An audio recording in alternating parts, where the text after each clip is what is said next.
Burn pits are these big open spaces next to military bases where service members would burn their trash, from plastic water bottles and spent munitions to human and medical waste.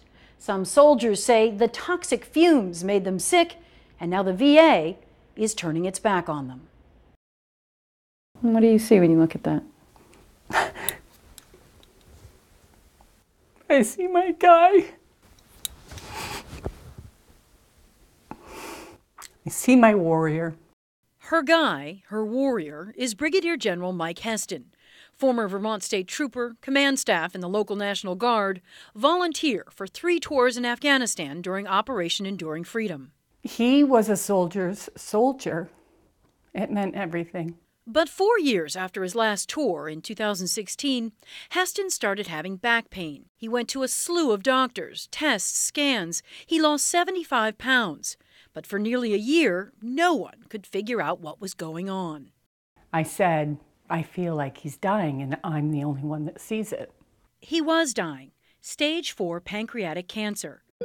But it took a new team of doctors in Boston to diagnose him, and a clue Heston hadn't considered before about what could have made him sick: the burn pits he lived and worked next to in Afghanistan.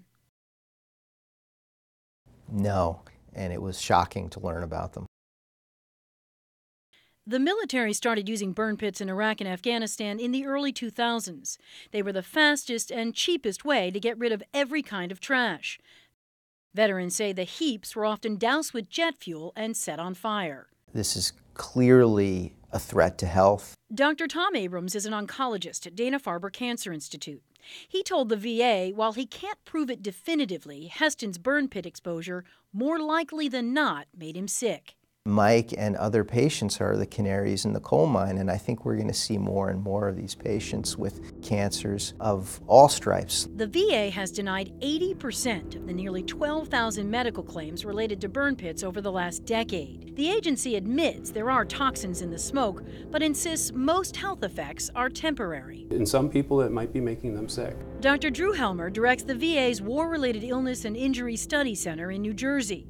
He says potential risks are still being investigated.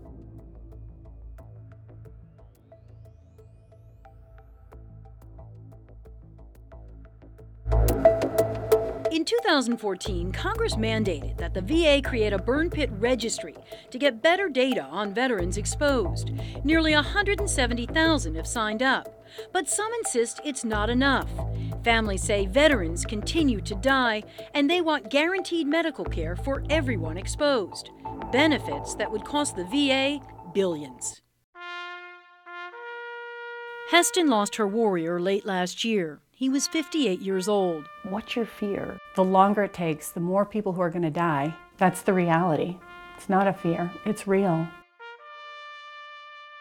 Burn pit bills have been introduced in Congress, and the Department of Defense tells us they've largely switched to incinerators to get rid of trash. But the military admits they are still using burn pits in about 16 locations in the Middle East.